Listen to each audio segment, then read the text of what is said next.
పిఠాపురంలో జనసేన ఆవిర్భావ సభ లక్ష్యం నెరవేరిందా లేదా అనేది చర్చనీయాంశంగా మారింది. జయకేతనం పేరుతో నిర్వహించిన ఈ సభ ద్వారా పవన్ తనకు కేడర్కు ఎలాంటి మార్గనిర్దేశం చేశారు? అధికారంలోకి వచ్చిన తర్వాత జరిగిన సభ ద్వారా అసలు ఏం చెప్పదలుచుకున్నారు? భారీ అంచనాలు పెట్టుకున్న ఆ సభపై ఎందుకని నెగటివ్ టాక్ వినిపిస్తోంది?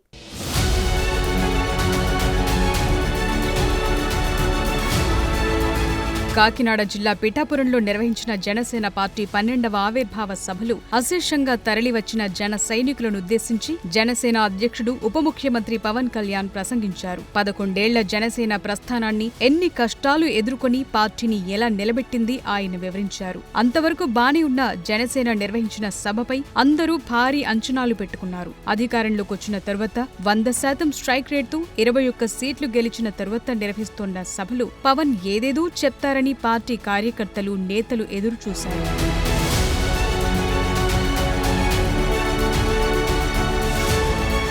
అయితే పార్టీ పరంగా చేయాల్సిన కార్యక్రమాలు, పార్టీ సంస్థాగత నిర్మాణం, భవిష్యత్ లక్ష్యాలను నిర్దేశించడంలో పవన్ కళ్యాణ్ సక్సెస్ కాలేదనే టాక్ నడుస్తోంది. పార్టీ పరంగా నిర్దిష్ట ప్రణాళికలు ఏమీ ప్రకటించకపోవటం పెద్ద లోటుగా అభివర్ణిస్తున్నారు. పార్టీ విస్తరణ, భవిష్యత్ కార్యాచరణపై సాధారణంగా మాట్లాడినప్పటికీ ఖచ్చితమైన రోడ్ మ్యాప్, నాయకులకు యాక్షన్ ప్లాన్ ప్రకటించకపోవడంతో క్యాడర్కు దిశానిర్దేశం లేకుండా పోయిందనేది విశ్లేషకుల భావన.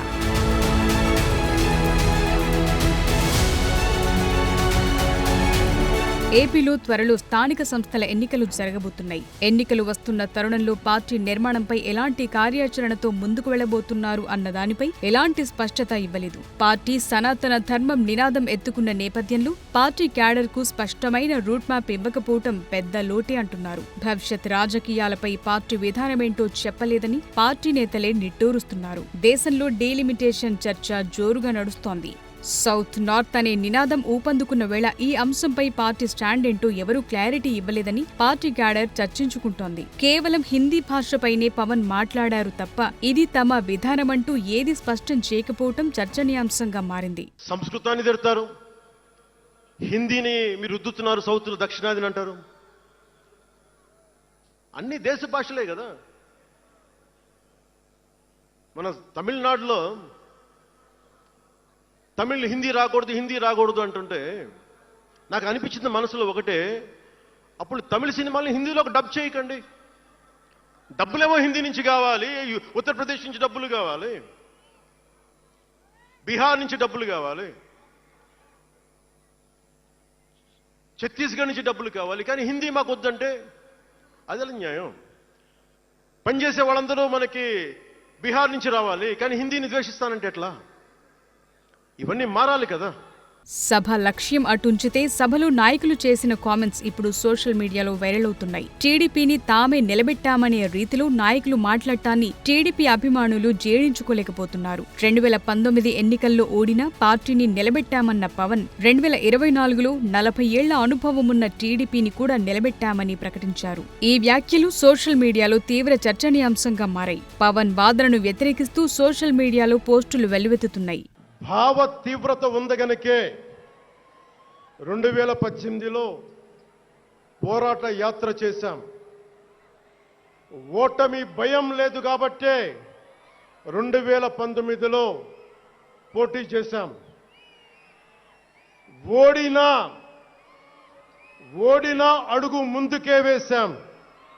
మనం నిలబడ్డాం, పార్టీని నిలబెట్టాం. మనం నిలదొక్కుకున్నాం. మనం నిలదొక్కుకోవటమే కాకుండా 4 దశాబ్దాల టీడీపీ పార్టీని కూడా నిలబెట్టాం.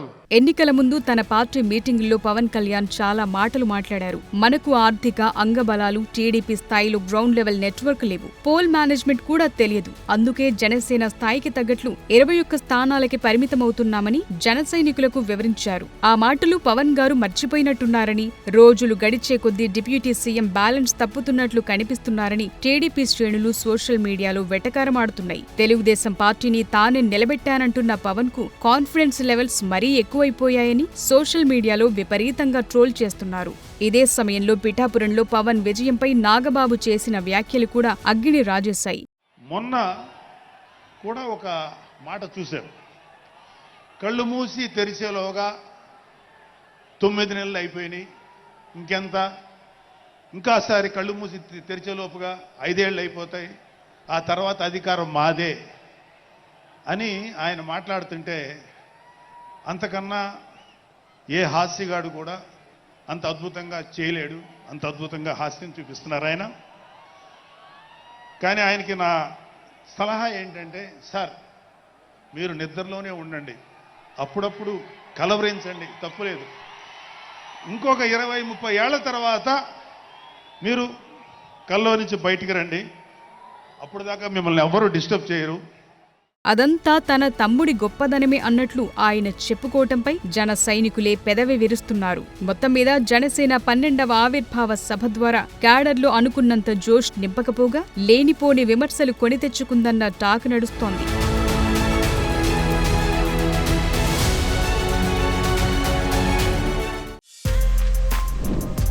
For more videos like this, subscribe Big TV channel.